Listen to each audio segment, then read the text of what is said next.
opinión, pero queremos escuchar la declaración de Fernanda Vallejos porque de algún modo nos instala en un tema sobre lo que decía recién Federico. A ver si lo saludamos a Jorge Macri. Está primero escuchamos a Fernanda Vallejos. Porque Argentina tiene una desgracia, ¿no? A veces se piensa que es una bendición, que en algún punto lo es, porque en situaciones de crisis como la que hoy vivimos, donde el comercio internacional se desploma, bueno, mal que bien, la demanda por alimentos siempre se mantiene, porque obviamente es lo último que cualquier sociedad en cualquier país del mundo abandona, lo último que dejas es de comer, y entonces siempre hay demanda por los productos que la Argentina le vende al resto del mundo. Pero la maldición de todo esto es que los precios de los productos también indispensables que tenemos que consumir los argentinos, como son los alimentos, terminan muy tensionados por la dinámica de lo que ocurre en el comercio internacional de esos bienes. Bueno, yo creo que allí hay una serie de medidas a adoptar que tiendan a desacoplar la evolución de los precios internacionales con la de los precios domésticos, porque la de los precios domésticos tiene que regirse por la capacidad de compra que tienen los argentinos. Y está Jorge Macri en línea, y Jorge Macri tiene una mirada política, por eso lo saludamos y le preguntamos su opinión sobre las declaraciones de Vallejos. Macri, buenas noches. Buenas noches, saludos a todos. Y una catástrofe, la verdad. Que alguien que vea la realidad de esa manera no entiende nada. La verdad es que si hay algo que la Argentina tiene como gran oportunidad es la bendición de poder producir alimentos que son exportables. Dios quiera que además podamos agregarle más valor para que tengan todavía más valor agregado local y que el mercado, aunque el mundo esté mal y esté complicado, siga demandando alimentos. Esta es como la gran oportunidad que tenemos. Atentar contra la gran oportunidad que tenemos es gravísimo, pero no es una sorpresa en el caso de Vallejo, porque es la misma diputada que planteó la necesidad de que el Estado se quede con las acciones de las empresas a las que asistía en el medio de esta crisis. O sea, evidentemente es alguien que no comprende el mercado, no lo quiere comprender, que no respeta la propiedad privada y que no entiende algo que para mí, voy a simplificar mucho, algo que los dos economistas, tanto Roberto como Martín, planteaban con mucho sustento. Hace tiempo que en la Argentina la torta que tenemos en la mesa es la misma, pero cada vez nos sentamos más a comer en esa mesa. Por lo tanto, la porción es cada vez más pequeña. Si el país no vuelve a crecer, solo vamos a distribuir pobreza. Y el problema que tiene la Argentina desde hace muchos años es que no hay crecimiento de generación de empleo y de inversión en el sector privado. Y esto es un problema endémico que tiene que ver con problemas económicos, pero sobre todo, digamos, con la falta de confianza. Y no hablo de confianza de los grupos económicos internacionales. El argentino, se dice, ustedes lo saben mejor que yo, que hay un PBI bajo el colchón, guardado. El argentino no está confiando. Yo me reúno por semana con 2, 3 pequeños comerciantes, empresarios, emprendedores. Ellos lo que me preguntan es: tengo algunos dólares guardados, ¿qué hago? ¿Los invierto? ¿Compro un horno más? ¿Espero? O sea, la incertidumbre hace que no haya crecimiento. Antes de meterme en lo económico, porque claro, hay que disfrutar a Kachanowski y a Martín Tetaz para analizar el dato de hoy de la inflación, le quiero preguntar sobre lo político. ¿Cuántas Fernandas Vallejos o cuántos discursos similar al de Vallejos hay en el actual gobierno, Macri? Mucho. Hay un sector muy grande del kirchnerismo que cree en no respetar la propiedad privada. Por eso hay fuertes voces a favor de la usurpación, del derecho de, en función de mi necesidad, no respeto la ley y tomo lo que es del otro. Muchos, desgraciadamente, y los conozco, he sido diputado en Provincia de Buenos Aires y he visto un mecanismo de expropiación sostenido, manifiesto, organizado. Evidentemente hay mucha gente que piensa como ella. Creo que no representa a la mayoría de la Argentina, pero tienen hoy un peso en el pensamiento del gobierno muy grande. ¿Kachanowski? ¿Qué tal? ¿Cómo te va, Jorge? Mi intendente. Hola, ¿qué tal? Sí, señor. Mi vecino. Exacto. Mira, a ver, yo lo pondría de esta forma. Supongamos que no tenemos la maldición de producir y exportar alimentos. ¿Qué tendría que hacer Argentina? Importar alimentos. Peor. Claro. Ahora, ¿a qué precio piensa Vallejo que le van a vender los alimentos en el exterior? ¿Se lo vas a pagar en pesos, Vallejo? Vos te pensás que van a decir, a ver, ¿cuánto ganan en la Argentina? Porque en realidad el problema es que pulverizaron el salario real de la gente. No es que los alimentos sean caros, es que los salarios son una miseria porque el populismo hizo que le licuaran el salario a la gente, a los jubilados, etcétera. Entonces, en el país que puede dar alimentos para la gente que está adentro y exportar, entonces se les ocurre que exportar alimentos es una maldición. Pero además, ni siquiera miró los datos. No sé si tengo un segundo más. Sí, claro que sí. Mira, ¿sabes cuál es el principal rubro de exportación de Argentina? Por complejo de exportación, sojero. Claro. ¿Cuánto Sí, por supuesto. no sé, el que consume milanesa de soja, por ahí se puede preocupar.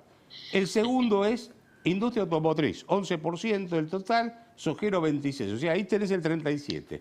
Te lo hago rápido. Recién en el quinto lugar tenés carne, vacuna, con el 6,2% de participación en el total de las exportaciones, y trigo en el séptimo lugar con 4,4%. Claro, usted dice que lo internacional no afecta tanto lo interno, sino que el problema es que habla sin mirar los números encima. Habla sin saber. Claro. A ver, si fuese alumna mía la 8 al 2050, no puede decir lo que dijo. No, pero hay un discurso, Kachanowski, por eso le preguntaba a Macri y lo incorpora Martín también. Hay un discurso que me parece que apunta hacia eso. Ayer charlábamos en lo económico, que en el fondo es como una mirada hacia la política agroexportadora con cierto desdén, no sé, pero hay una mirada, no sé, Martín, ¿qué Sí, decís? te sumo dos datos más ahí. El primero es que Fernanda Vallejo no es una diputada más del Frente para la Victoria. Fernanda es una de las personas de máxima confianza de Cristina Fernández y una de las principales asesoras de Cristina Fernández en materia económica. No por nada la eligió a Fernanda como número 1 para encabezar la lista de diputados nacionales de la provincia de Buenos Aires hace un par de años atrás. Es decir, que cuando está hablando Fernanda, luego eso se traduce en políticas públicas concretas que van a intentar llevar a cabo de la mano de Cristina. Ya lo dijo, lo dijo primero Cristina Fernández en La Plata, esto mismo que dijo Fernanda Vallejo ayer. Lo dijo Cristina Fernández el 18 de diciembre en La Plata, dijo tenemos que ir a controlar los precios de los alimentos, lo dijo expresamente, medidas que muchos consideran antipáticas, dijo, estoy usando las mismas palabras de ella, a esto se refería, ahora lo pone explícitamente Fernanda Vallejo sobre la mesa y es lo que van a intentar. El segundo dato que te doy es que lo que le falta a ese razonamiento de Fernanda es que cuando vos tenés menos exportaciones, necesitas un dólar más caro, te queda un dólar más caro en Argentina. Y cuando el dólar es caro en Argentina, los salarios reales son muy bajos. Hay una relación matemática entre esas dos variables. Mucha gente que por ahí no tiene formación en economía se le puede escapar, pero yo me veo obligado a poner los puntos sobre las IES. Cuando vos exportás poco, la consecuencia son salarios reales más bajos para toda la población de tu país. Y eso es lo que finalmente genera pobreza en Argentina. Jorge Macri, ¿y hay espacio para más restricciones en lo económico para volver atrás con una suerte de cuarentena frente a una segunda ola o no? Definitivamente no. Primero, déjame que agarre el Sí. fin del tema anterior en una demostración clara. Durante el gobierno de Mauricio Macri logramos llegar de nuevo a ser sustentables en función de combustible. Hoy, de nuevo, el gobierno está, esto para hablar de lo que sería la catástrofe de tener que importar alimentos. Hoy estamos teniendo que volver a importar gas probablemente. En Bahía Blanca se están preparando para recibir buques gasíferos y efectivamente ese combustible que dejamos de producir, que dejamos de tener una balanza positiva, lo tenemos que volver a importar y lo vamos a pagar en dólares contantes y sonantes. Segundo dato también para mirar esta realidad económica. Ayer hubo una noticia muy interesante, ¿no? Mercado Libre vale 47 veces YPF. Ahí hay dos fenómenos. El éxito, sin duda, de Mercado Libre, del emprendedor, del privado que puede generar valor, etc. Que se tiene que ir además, Macri, ¿no? Sí, claro, que se lo expulsa, pero además lo que digo es, también hay otro dato ahí oculto, que sería la pregunta al revés, como la hizo Roberto antes respecto de la comida, es ¿qué hicimos para que YPF valga 47 veces menos que Mercado Libre? No es solo el éxito de Mercado Libre, es el fracaso de la política respecto de YPF. Entonces, me parece que hay muchas cosas. ¿Hay lugar para más restricciones? Definitivamente no.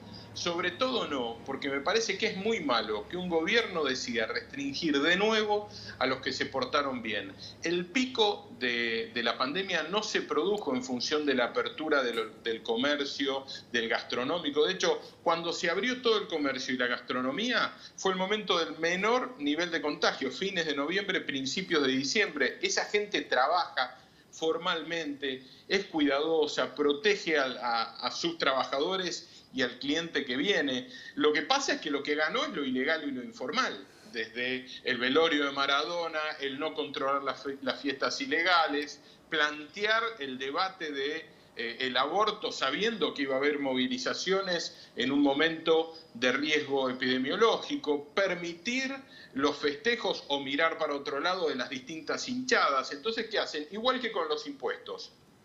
Con los impuestos se le cae siempre al que existe, al que está a la luz. Bueno, acá lo mismo. No logran controlar lo informal y lo ilegal y entonces le caen al comercio formal, al que trabaja, al que genera empleo. Sin el que trabaja y el que genera empleo desde lo privado, este país no tiene porvenir. Si no empezamos a proteger la fuente de empleo, la capacidad de traer más recursos a la mesa, tenemos un problema grave. Ahora, claro, creo que hay sectores en el kirchnerismo que creen en serio que emitir papelitos es lo mismo que generar trabajo y desarrollo. Claro, ahora voy a incorporar a Conrado Stoll por un lado, porque es cierto lo que usted dice, Macri, los contagios superando los 13.000 por día están ocurriendo ahora con distanciamiento, no con aislamiento. Es decir, que evidentemente esa medida no ha sido muy útil ni que hablar a nivel económico. Le hago la pregunta a Conrado Stoll y le dejo también la pregunta a Federico Andajasi. Conrado, ¿por qué se multiplicaron y cuál es el escenario de la vacunación que estamos viviendo ahora, bueno, en pleno crecimiento de contagios? Buenas noches y gracias por el contacto. ¿Qué tal, Hugo? Y buenas noches a todos, son varios ahí, los saludo. Y esto es una carrera entre diseminación de virus y la posibilidad de vacunar personas. Y vacunación sabemos que es algo muy lento y complejo. Solamente va a haber un Israel que ya ha vacunado 25% de la población y va a tener vacunado a todos los israelíes para marzo. Todo lo demás ha sido complejísimo. Miren Estados Unidos, que dijo 20 millones de vacunados para el 31 de diciembre y solo tenían 3 millones.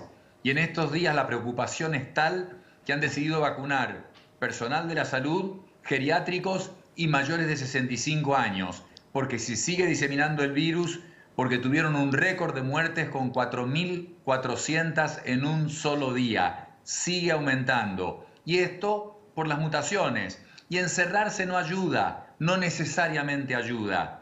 Irlanda acaba de salir de 6 semanas de encierro y tienen la frecuencia de contagio más alta del planeta en este momento. En el otro extremo, en China, en un casamiento, un par de cientos de infectados y acaban de encerrar a 22 millones de personas. Entonces, como ves, es muy complejo, Hugo, esto. Sí. La diseminación ocurre, no fue solo Navidad, termino, pero la gente no tiene la culpa, no lo entiende bien, es complicado. En muchos lugares, Hugo, la gente va en el sistema público, dice que no huele un chico, no le hacen el test, le dicen que está infectado y a todos los contactos que se deben dar por infectados. Se hace muy complicado el que tengan los 10 días de aislamiento, el que no estén volviendo a su casa de la costa o donde hayan ido en un ómnibus, en un auto o en un avión contagiando a otros. Entonces, lo que hay que cuidar es la diseminación porque vacuna en escala no se puede ver en el corto plazo. ¿Federico? Sí, doctor, ¿cómo le va? Usted sabe, de hecho lo dijo al pasar, que hay 2 cepas nuevas que se conocieron en Estados Unidos, una de ellas que se la llamó la cepa Columbus, que bueno, tendrían particularidades propias en relación al coronavirus que se conocía. Y bueno, la preocupación de la gente es si la vacuna sigue siendo eficaz frente a estas nuevas cepas, si digamos todavía se puede saber esto, y cuáles son los peligros, digamos, de que los contagios sean mayores a propósito justamente de estas cepas que están apareciendo ahora. 2 cepas, y está bien el nombre, Federico, Columbus por Ohio. En Ohio las encontraron porque en Estados Unidos no en tan gran escala, pero en Reino Unido seguro secuencian el genoma de los virus de una gran proporción de los infectados. Entonces así es como descubren si es nuevo. En los países que no secuenciamos gran cantidad, no nos enteramos si llega esa nueva variante. Ahora el punto es este, Federico, y para que sea claro, para que la gente lo entienda. La variante tiene mutaciones. La variante famosa inglesa y probablemente estas de Ohio en Estados Unidos tienen una mutación 501 que aumenta el contagio. Obvio que si vos aumentás mucho el contagio, aumentás la muerte.